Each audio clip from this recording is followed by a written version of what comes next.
ፊሊስጤማውያንን ሙሉ በሙሉ ጭኖ በደቡብ አፍሪካ ያረፈው አውሮፕላን አሁንም በደቡብ አፍሪካ ከፍተኛ ውዝግብ ፈጥሯል። ደቡብ አፍሪካ እነዚህ ከፊሊስጤም የመጡ ፊሊስጤማውያንን አልቀበልም ስትል አስታውቃለች።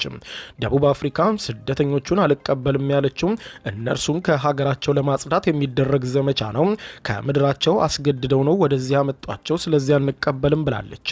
ከጋዛ የመጡ ናቸው የተባለም በርካታ ፊሊስጤማውያንን ወደ ግዛቷ መግባታቸውን ተከትሎ ሀገራቸውን ለቀው እንዲወጡ የሚደረጉ ፊሊስጤማውያን ከዚህ በኋላ እንደማትቀበል አስታውቃለች። ደቡብ አፍሪካ ፊሊስጤማውያኑ በብዛት ከሀገራቸው እንዲወጡ የሚደረግ እነሱን የማጽዳት ዘመቻ ነው፣ እነርሱን የማባረር ዘመቻ ነው ያለችው የደቡብ አፍሪካ ይህ ሲሆን ደግሞ እኛ አንተባበርም፣ ለፊሊስጤማውያን እንጠነቀቃለን ብለዋል።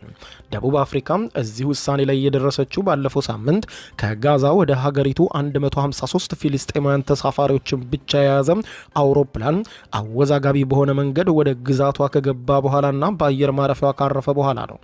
ከ150 በላይ የሚሆኑት በአንድ አውሮፕላን የተሳፈሩ ፊሊስጤማውያን ደቡብ አፍሪካ መድረሳቸው ብዙ ገጽታዎቹ ግልጽ ያልሆነና አከራካሪ ሆነው እንደተገኙም ባለስልጣናቱ አስታውቀዋል።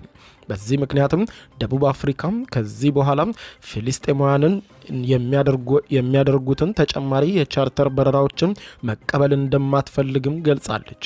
በረራው ፊሊስጤማውያንን ከጋዛና ከዌስት ባንክ የማጽዳት ግልጽ አጀንዳ አካል ነበረ ሲሉ የውጭ ጉዳይ ሚኒስትሩ ሮናልድ ላሞላ ሰኞ ዕለት ተናግረዋል።